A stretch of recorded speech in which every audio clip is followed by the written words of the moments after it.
اللہ کی قسم، جھک جانے میں جو عزت ہے وہ سر اٹھانے میں نہیں ہے، چپ رہنے میں جو سکون ہے وہ جواب دینے میں نہیں ہے۔ ایک عورت نے پوچھا، یا رسول اللہ میرے خامند کا میرے اوپر کیا حق ہے؟ آپ نے فرمایا تیرے خامند کے جسم پہ پھوڑے نکل آئیں اور ان میں گندا پانی جمع ہو جائے اور تو زبان سے چاٹ کے اس کے زخم صاف کرے تو بھی تو نے خامند کا حق ادا نہیں کیا۔ دونوں کو بیلنس کیا ہے۔ بہترین مسلمان وہ ہے جس کا بیوی کے ساتھ اچھا سلوک ہو۔ جب تک آپ کو صبر اور برداشت کرنا نہیں آئے گا آپ کی زندگی خوبصورت نہیں ہو سکتی۔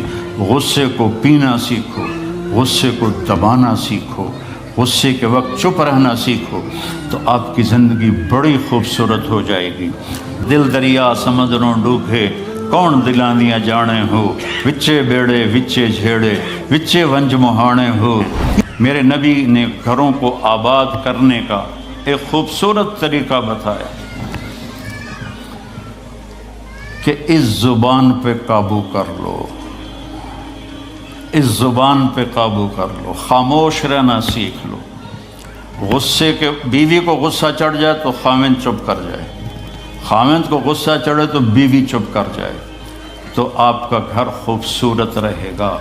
اگر دونوں ہی آگ لگ گئی اور دونوں ہی بولنا شروع ہو گئے تو آپ بھی گئے، آپ کے بچے بھی گئے۔ اپنی زبان پہ قابو پانا سیکھو۔ ہماری ایک دھوبن تھی ماسی شریفہ، فوت ہوگی بیچاری، وہ تھی بڑی لڑاکی، چھوٹے قادی آئے تھے، چنگا شرلی پٹاخہ ہے، تو وہ آئی میری بہن کے پاس، کہتی بی بی میریاں نوواں میرے نال بڑا لڑدیاں، لڑتی آپ تھی، میریاں نوواں میرے نال بڑا لڑدیاں، میں نے کوئی تویز دے کہ ساریاں میریاں نوکر بن جانا۔ اب میری بہن کو تو پتہ تھا کہ ماشاءاللہ آپ سوا سیر ہے، تو میری بہن تویز گنڈے کا ہمارے ملک میں بڑا رواج ہے، تو ایسے الٹی سیدھے لکیریں لگا کے نا تو رول کر کے چھوٹا سا بنا کے نا کہا کہ ماسی جب تیری لڑائی ہونے لگے تو یہ تعویذ تم نے یہاں رکھ لینا اور چک مار لینا ایسے، اور اس کو گرنے نہیں دینا، گر گیا تو وہ تیری خیر کوئی نہیں۔ اور اس نے کیا کیا، اس کو چپ کروانے کا طریقہ، تو تعویذ کی تو بڑی اہمیت ہوتی ہے۔ تو ایک ہفتے کے بعد آ گئی، بی بی تو بڑا چنگا تعویذ دیتا، ساری لڑائی ختم ہو گئی کیونکہ ماسی شریفہ چپ ہو گئی۔ تو یہ سب ان عورتوں کو بھی تعویذ دیتا ہوں، ماسی شریفہ والا آپ کو بھی دیتا ہوں۔ ماسی شریفہ والا تعویذ لے لو، آپ کی زندگی بڑی خوشحال ہو جائے گی۔ اللہ کی قسم، جھک جانے میں جو عزت ہے وہ سر اٹھانے میں نہیں ہے، چپ رہنے میں جو سکون ہے وہ جواب دینے میں نہیں ہے۔ آپ خاموش رہنا سیکھو، آپ اپنے بچوں کو عزت دینا سیکھو، اپنے بچوں کو ٹائم دیا کرو۔ یہاں مرد کی بھی جاب ہے، عورت کی بھی جاب ہے، تو بچے نظر انداز ہوتے ہیں، ان کو ٹائم دو۔ میرے نبی نے فرمایا اکرموا اولادکم، اپنی اولاد کو عزت دو، اور آپ نے فرمایا خیرکم خیرکم لأہلہ، سب سے بہترین مسلمان وہ ہے جو بیوی سے اچھا سلوک کرے۔ اور ایک عورت نے پوچھا، یا رسول اللہ میرے خامند کا میرے اوپر کیا حق ہے؟ آپ نے فرمایا تیرے خامند کے جسم پہ پھوڑے نکل آئیں اور ان میں گندا پانی جمع ہو جائے اور تو زبان سے چاٹ کے اس کے زخم صاف کرے تو بھی تو نے خامند کا حق ادا نہیں کیا۔ دونوں کو بیلنس کیا ہے۔ بہترین مسلمان وہ ہے جس کا بیوی کے ساتھ اچھا سلوک ہو۔ آپ نے 11 شادیاں کی، یہ شوق کی نہیں تھیں، یہ اللہ کے حکم کی تھیں اور ہمیں زندگی سمجھانے کے لیے تھیں کہ آپ یہاں رہو یا کہیں اور جگہ رہو، جب تک آپ کو صبر اور برداشت کرنا نہیں آئے گا آپ کی زندگی خوبصورت نہیں ہو سکتی۔ غصے کو پینا سیکھو، غصے کو دبانا سیکھو، غصے کے وقت چپ رہنا سیکھو تو آپ کی زندگی بڑی خوبصورت ہو جائے گی، بہت حسین ہو جائے گی۔ زندگی اندر ہے، باہر نہیں۔ اب رولز رائس میں چڑھ کے کوئی اچھی زندگی نہیں گزار رہا ہے، لائف تو اندر ہے۔ دل دریا سمندروں ڈوبے کون دلاندیاں جانے ہو، وچے بیڑے وچے جھیڑے وچے ونج مہانے ہو۔ یہ اندر ہے، لائف اندر ہے۔ اور کیا لطف انجمن کا جب دل ہی بجھ گیا ہو، جب اندر بجھا ہوا ہو تو پھر باہر کی چیزیں کوئی مزہ نہیں دیتی۔ عاصم کے مرنے کے بعد ہمیں کوئی شے اچھی نہیں لگتی، حالانکہ لائف ہر نعمت موجود ہے، سب کچھ موجود ہے۔ میرے بیٹے کا نام عاصم تھا جو فوت ہوا ابھی جب 36 سال کی عمر میں، تو کوئی شے اچھی نہیں لگتی کہ اندر ویرانی آ گئی۔ یہ اندر میں خوشحالی ہو، اس کے لیے صرف ایک ہی دوا ہے، وہ ہے محمدی بننا اور محمدی اخلاق کو اختیار کرنا، اللہ کے نبی کے طریقے پر چلتے ہوئے اپنی جان سے لڑائی لڑنا۔ ایک ہمارا دوست تھے، وہ تبلیغ میں گئے تو ان کو داڑھی رکھنے کا شوق ہو گیا، اب بیوی ان کی رکاوٹ بنے کہ داڑھی رکھو گے تو مجھے طلاق دینی ہوگی۔ اب وہ کافی دیر بیچارے سوچتے رہے، ایک دن ان کو ترکیب سوچی، آ کے بیگم سے کہنے لگے میرا جی چاہ رہا ہے کہ میں دوسری شادی کروں، لیکن میں سوچتا ہوں پہلے داڑھی رکھوں یا پہلے شادی کروں۔ تو ان کی بیگم نے کہا پہلے داڑھی رکھ لو، پہلے داڑھی رکھ لو۔ تو ایسے اپنی بیگمات کو مناؤ پیار محبت سے۔ عزت تو نبی کے طریقے میں ہے، نبی کا طریقہ چھوڑ کے میرا والد مجھے ڈاکٹر بنانا چاہتا تھا، تو آج میں یہاں کھڑا ہوتا، اگر میں ڈاکٹر ہوتا، میرا چھوٹا بھائی ڈاکٹر ہے، بہت اعلیٰ ڈاکٹر ہے، تو میں یہاں کھڑا ہوتا۔ مجھے یہاں میرے نبی کا طریقہ لے کر آیا ہے، میرے نبی کی سنت لے کر آئی ہے، میرے نبی کی زندگی لے کر آئی ہے، اور آپ جس محبت سے تشریف لائے ہیں اس کے پیچھے میرے نبی کی زندگی ہے۔ تو اللہ کی قسم عزتوں کا خزانہ ہے میرے نبی کی پاکیزہ زندگی۔ تو آپ نے ہمیں پوری زندگی گزار کے دکھایا۔ حضرت عائشہ کی دلداری فرما رہے ہیں، عائشہ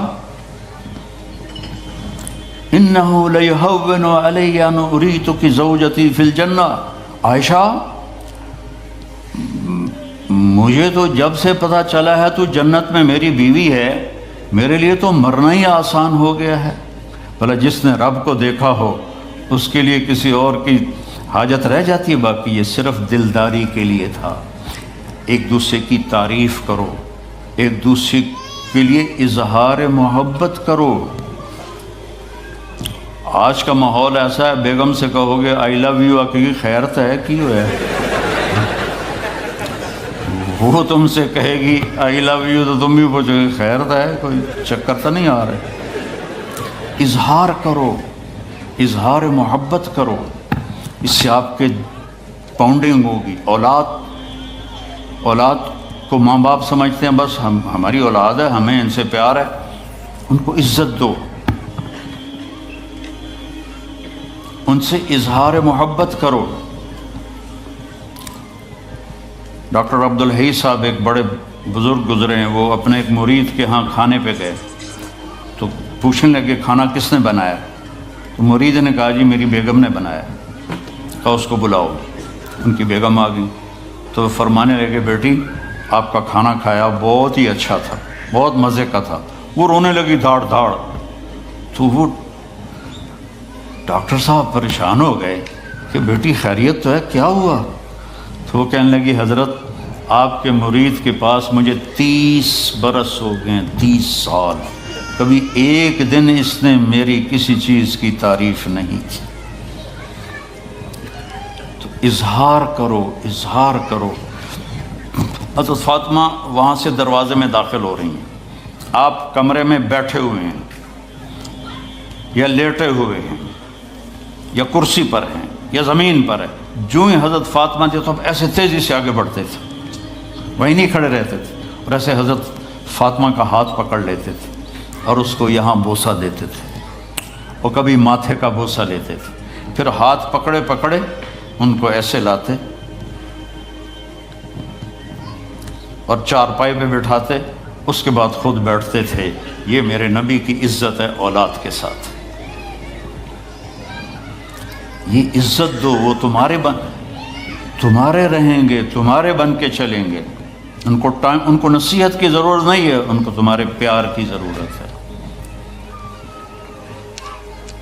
اور جب اللہ کے نبی حضرت فاطمہ کے گھر جاتے تو حضرت فاطمہ یہ کرتی تھی، وہ کھڑی ہو جاتی، آگے بڑھ کر اللہ کے نبی کے ماتھے کا بوسہ لیتی، پھر ان کا ہاتھ پکڑ کے ان کو چارپائی پہ بٹھاتی پھر خود نیچے بیٹھتی تھیں۔ تو اظہار بہت بڑی دوا ہے، بہت بڑی غذا ہے۔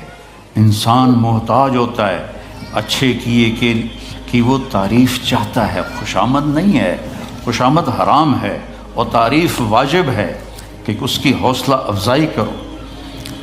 تو یہ آپ کے بڑے گھر سے اور بڑی گاڑیوں سے آپ کی زندگی خوبصورت نہیں بنے گی، نبی پاک صلی اللہ علیہ وسلم کی مبارک زندگی کو اپنانے سے آپ کی زندگی خوبصورت بنے گی۔ باقی سب دھوکہ ہے، میرے رب کی قسم، سب فریب ہے۔ کچھ سال پہلے یہاں سے کوئی بڑے تاجر کی بیگم گئیں وہاں لاہور، تو مجھے انہوں نے ملنے کی خواہش ظاہر کی، تو ملانے والے نے کہا کہ یہ خاتون کے جو خامد ہیں وہ پاؤنڈ میں اربوں پتی ہیں، پاؤنڈ میں۔ کہا ٹھیک ہے۔ وہ آ گئی اور آ کے رونا شروع کر دیا کہ لوگ مجھے سمجھتے ہیں میں بڑی خوش قسمت ہوں، بڑی دولت ہے، بڑی گاڑیاں ہیں، لیکن میں سب کو کیا کروں، میرے خامد کا سلوک ہی اچھا نہیں۔ ہر شے اس نے زیرو کر دی کہ سلوک اچھا نہیں۔ اس کے چند دن بعد ایک اور واقعہ پیش آیا۔